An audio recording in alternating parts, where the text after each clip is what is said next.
Hello student, आज हम इस वीडियो में फाइनेंशियल मैनेजमेंट चैप्टर के जो 3 डिसीजन हैं उनको कंप्लीट करेंगे। ठीक है, तो फाइनेंशियल मैनेजमेंट में हम 3 टाइप्स के डिसीजन को स्टडी करने वाले हैं, जिसमें इन्वेस्टमेंट डिसीजन, फाइनेंसिंग डिसीजन और डिविडेंड डिसीजन है। तो सबसे पहले समझते हैं इन्वेस्टमेंट डिसीजन। ये इन्वेस्टमेंट डिसीजन क्या होता है? तो देखो, कोई भी फर्म या ऑर्गेनाइजेशन जिसने फंड रिसीव कर लिया है, उस फंड का उसे प्रॉपर यूटिलाइजेशन करना आना चाहिए। यानी वो अपने पैसे का इस तरीके से इस्तेमाल करे जिससे कि फर्म अधिक से अधिक प्रॉफिट कमा सके। ठीक है, तो इन्वेस्टमेंट डिसीजन यही बताता है एक फर्म को कि उसे इन्वेस्टमेंट करना है अपने फंड का, तो किस तरीके से करना है। ठीक है, जिससे फर्म को मोर प्रॉफिट हो सके, यानी फर्म ज़्यादा से ज़्यादा प्रॉफिट कमा सके। ठीक है, अगर कोई फर्म अपने फंड का प्रॉपर यूटिलाइजेशन नहीं कर पाएगा तो वो ज़्यादा प्रॉफिट अर्निंग की कंडीशन में नहीं आएगा और जल्दी से जल्दी वो बिजनेस डूब भी जाएगा। तो इसलिए investment decision most important decision होता है किसी फर्म को सर्वाइव करने के लिए और ग्रो करने के लिए। ठीक है, तो देखिए, इन्वेस्टमेंट डिसीजन के अंडर में जो फर्म डिसीजन लेती है वो 2 टाइप्स का होता है। यानी जब कोई फर्म को फंड रिसीव हो जाता है तो उस फंड का यूटिलाइजेशन या तो फिक्स असेट्स में करेगी वो फर्म या करेंट असेट्स में करेगी। ठीक है, तो हम ऐसा कह सकते हैं कि जो इन्वेस्टमेंट डिसीजन होता है, तो इन्वेस्टमेंट डिसीजन के अंडर में फर्म 2 टाइप्स के डिसीजन टेक करती है। ठीक है, एक तो long term financial decision, long term investment decision होता है, और सेकंड होता है वर्किंग कैपिटल या शॉर्ट टर्म इन्वेस्टमेंट डिसीजन। तो 2 तरीके के इन्वेस्टमेंट टेक किए जाते हैं, लॉन्ग टर्म इन्वेस्टमेंट डिसीजन और शॉर्ट टर्म इन्वेस्टमेंट डिसीजन।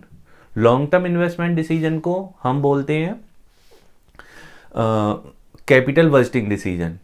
जो लॉन्ग टर्म इन्वेस्टमेंट डिसीजन है उसका नाम है कैपिटल बजटिंग डिसीजन, और जो शॉर्ट टर्म इन्वेस्टमेंट डिसीजन है उसे हम बोलते हैं working capital investment decision.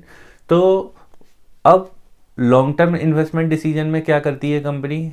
Long term investment decision में कंपनी को अपना पैसा लॉन्ग टाइम के लिए इन्वेस्ट करना होता है। तो ये जो पैसा वो इन्वेस्ट करेगी, जो फर्म है, जो ऑर्गेनाइजेशन है, या तो किसी लॉन्ग टर्म यानी कि फिक्स असेट्स में इन्वेस्ट करेगी। फिक्स असेट्स में लाइक वो प्लांट एंड मशीनरी परचेज कर सकती है या बिल्डिंग बनवा सकती है, ऐसा कुछ।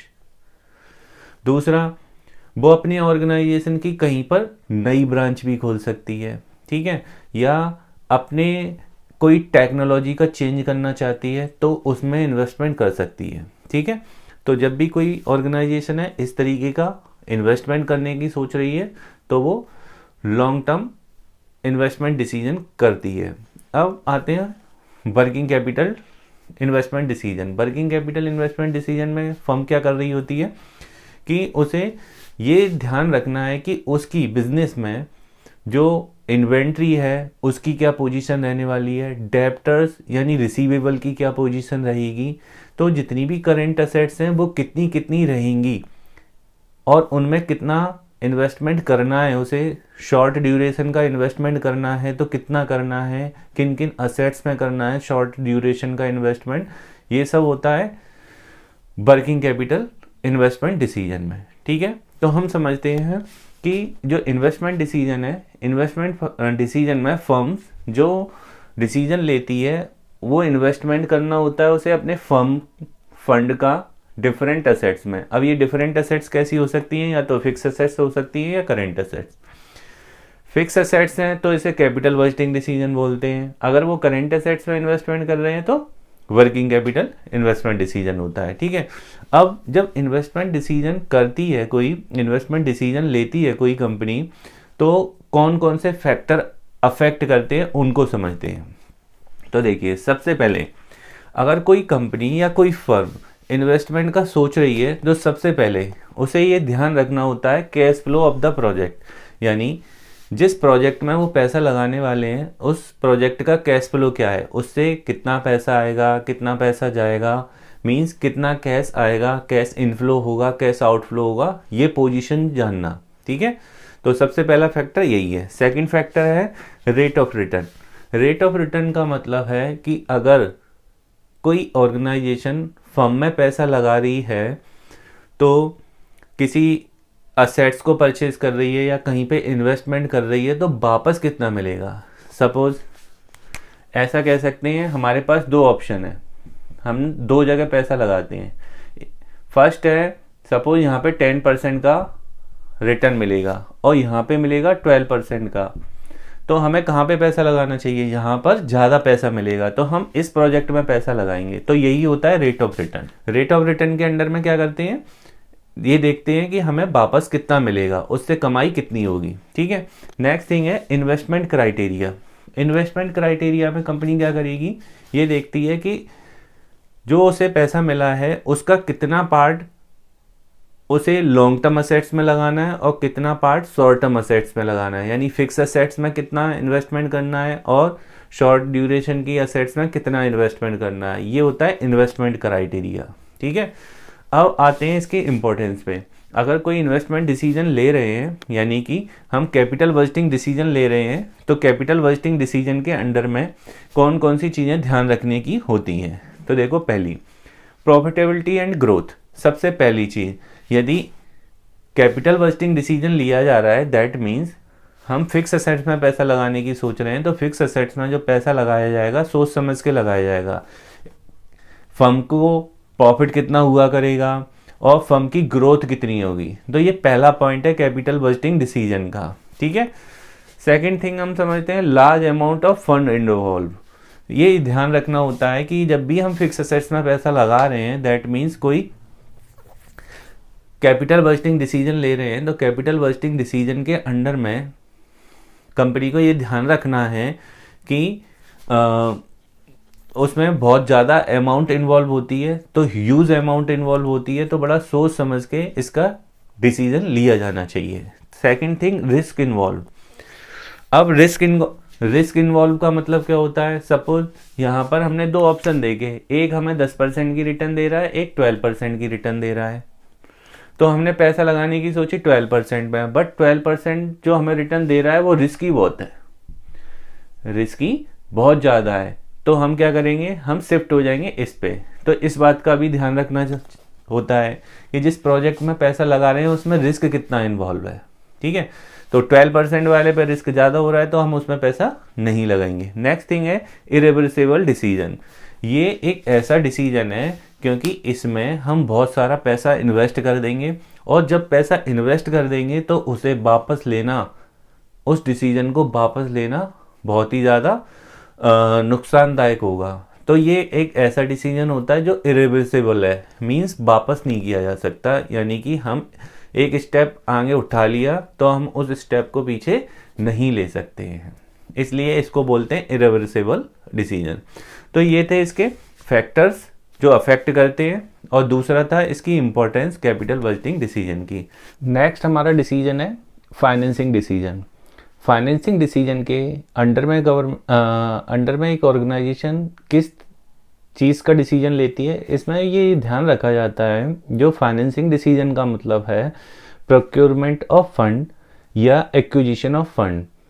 ये जो फर्म है, जो ऑर्गेनाइजेशन है, जब भी फर्म या ऑर्गेनाइजेशन फंड रिसीव करेगी तो फंड को रिसीव करने का डिसीजन लेना होता है।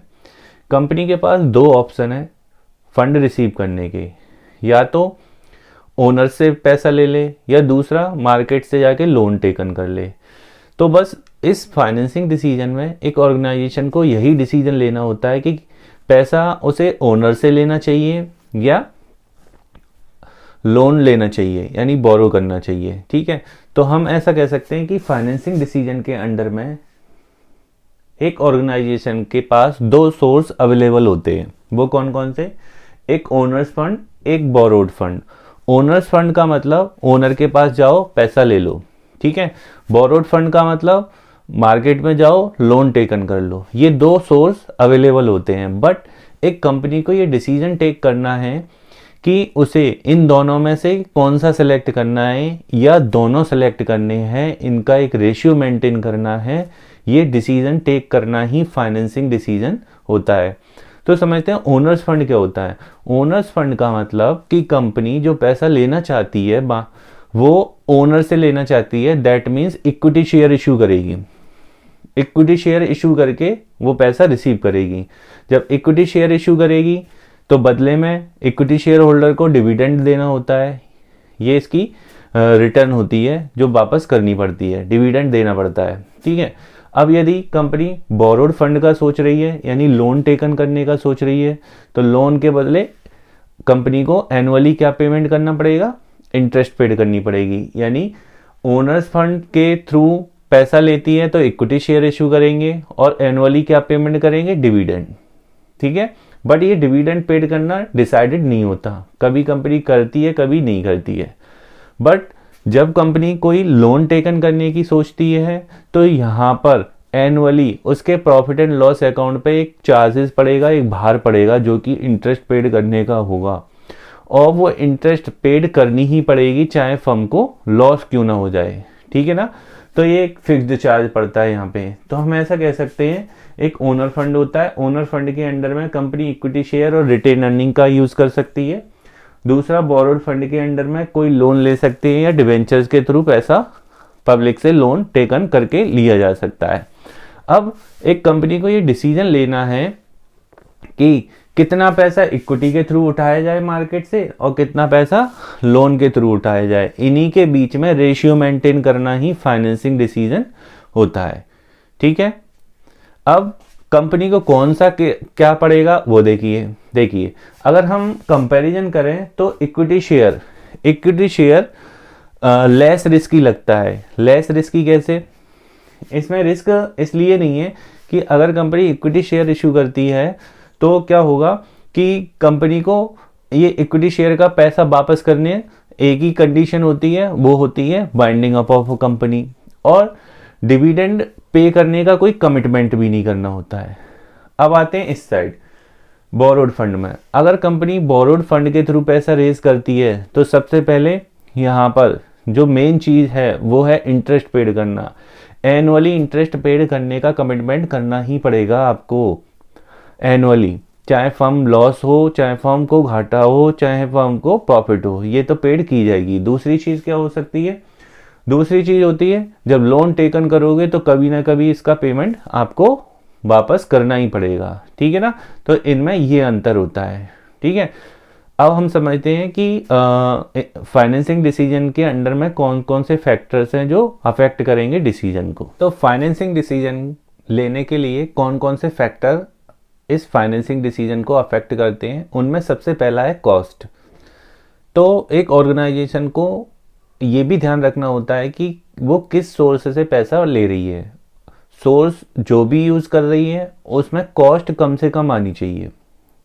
सपोज इक्विटी शेयर से पैसा लेना महंगा पड़ रहा है क्योंकि वहां पर फ्लोटेशन कॉस्ट बहुत ज़्यादा आ रही है in comparison to loan taken from the market. ठीक है, तो ऐसा हो सकता है तो फिर जो ऑर्गेनाइजेशन है वो लोन टेकन करेगी।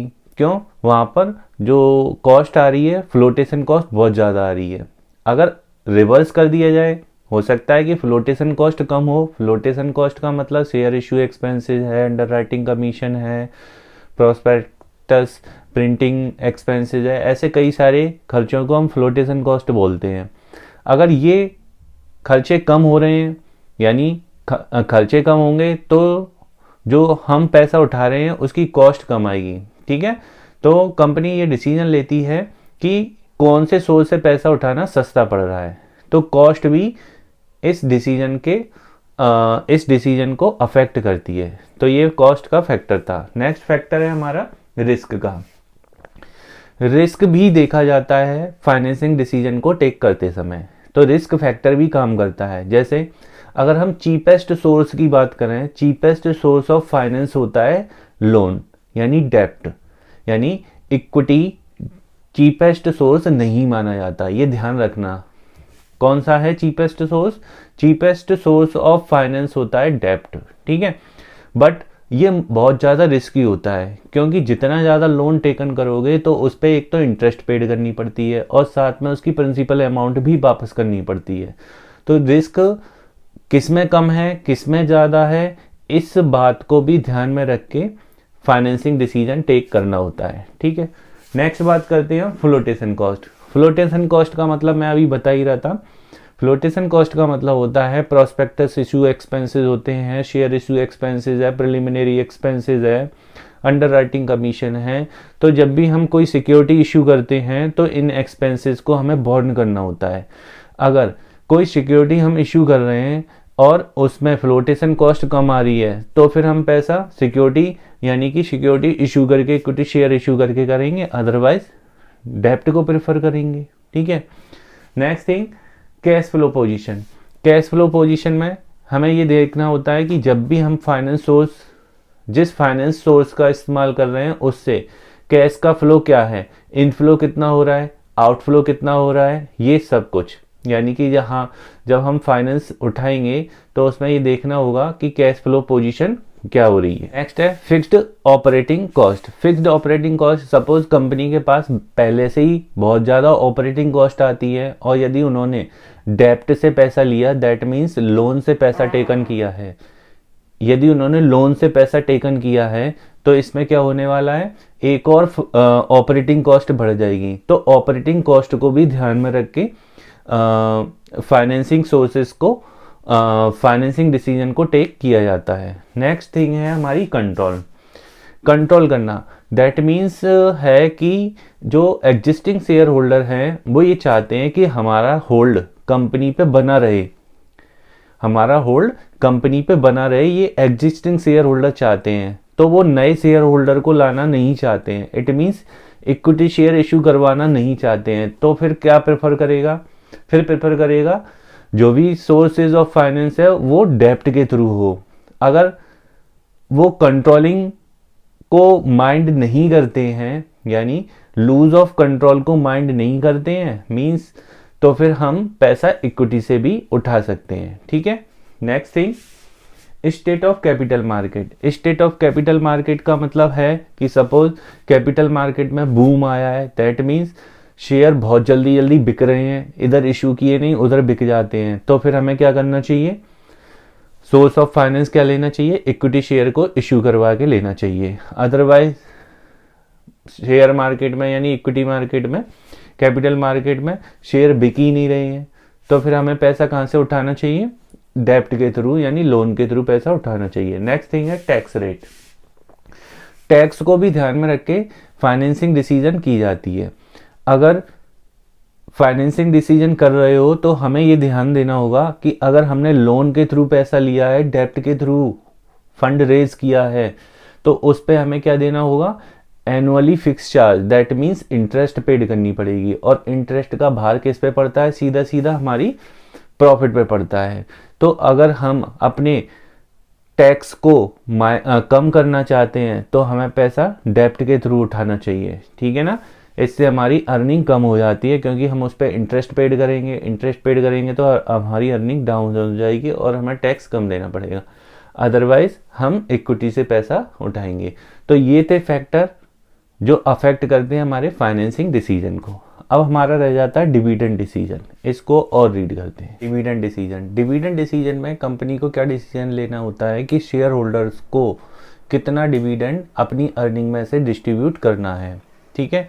इस बात का डिसीजन लेने के लिए कई सारे फैक्टर्स होते हैं, उनको डिविडेंड डिसीजन अफेक्ट करते हैं। तो आइए जानते हैं वो कौन कौन से फैक्टर हैं जो डिविडेंड डिसीजन लेने में कंपनी को अफेक्ट करते हैं। ठीक है।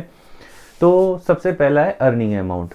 अर्निंग अमाउंट का मतलब है कि कंपनी जो डिविडेंड डिस्ट्रीब्यूट करती है वो करेंट ईयर की अर्निंग और प्रीवियस ईयर की अर्निंग पे से ही डिस्ट्रीब्यूट करती है। अगर कंपनी के पास बहुत सारी अर्निंग हो रही है तो वो मोर डिविडेंड डिस्ट्रीब्यूट करेगी, अगर अर्निंग कम हो रही है तो कम डिविडेंड डिस्ट्रीब्यूट करेगी। ठीक है।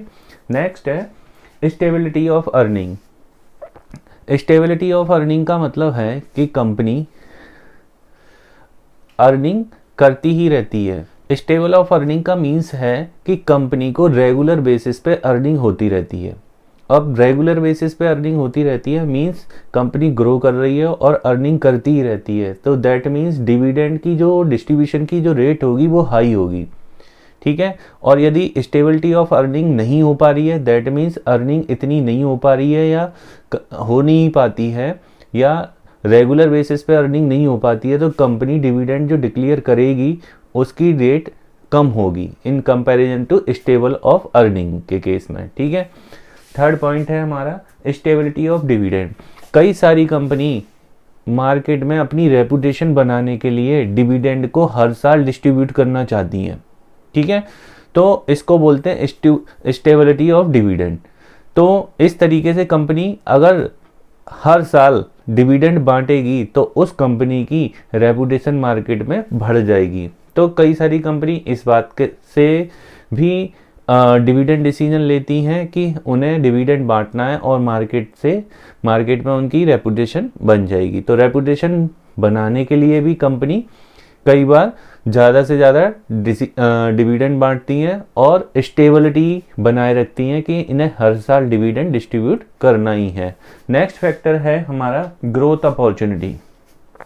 ग्रोथ अपॉर्चुनिटी में कंपनी क्या करती है? ग्रोथ अपॉर्चुनिटी में कंपनी ये करती है कि जो कंपनी ग्रोथ अपॉर्चुनिटी को फॉलो कर रही है तो वो अपना डिविडेंड बांटेगी नहीं, उसके पास जो भी अर्निंग होगी उसे रिटेन कर लेगी और रिटेन करने के बाद उसका इन्वेस्टमेंट करेगी। ऐसी कंपनी ये चाहती है कि पहले कंपनी को ग्रोथ होनी चाहिए, यानी कंपनी की ग्रोथ अपॉर्चुनिटी मिलनी चाहिए। तो ऐसी कंपनी डिविडेंड डिस्ट्रीब्यूट कम रेट से करती है। Okay, next cash flow position.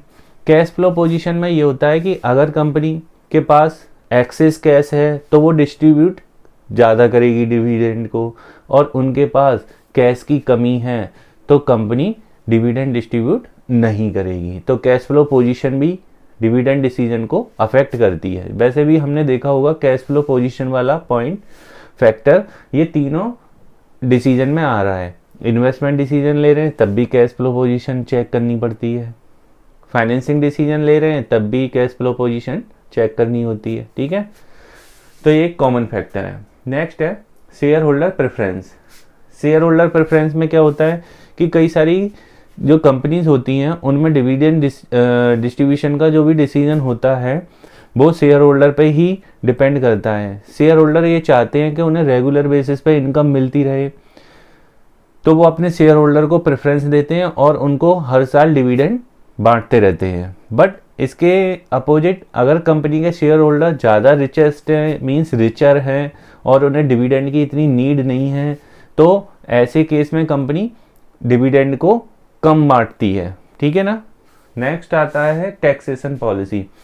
Taxation policy next है हमारा टैक्सेशन पॉलिसी। टैक्सेशन पॉलिसी भी कंपनी की डिविडेंड रेट को अफेक्ट करता है। ये डिपेंड करता है गवर्नमेंट की टैक्सेशन पॉलिसी पे। अगर गवर्नमेंट ये डिसाइड कर ले कि किसी भी शेयर होल्डर को जो भी डिविडेंड मिलेगा वो टैक्स फ्री रहेगा तो कंपनी ज़्यादा से ज़्यादा डिविडेंड बांटने की कोशिश करेगी। इन केस ऑफ अगर टैक्सेशन की रेट ज़्यादा है, मीन्स डिविडेंड पे टैक्स ज़्यादा लगता है, तो ऐसे केस में डिविडेंड कम बांटा जाएगा, और यदि लेस टैक्सेशन रहता है तो कंपनी ज़्यादा डिविडेंड डिस्ट्रीब्यूट करेगी। नेक्स्ट है हमारा stock market reaction. Stock market reaction भी कंपनी की डिविडेंड पॉलिसी को अफेक्ट करता है।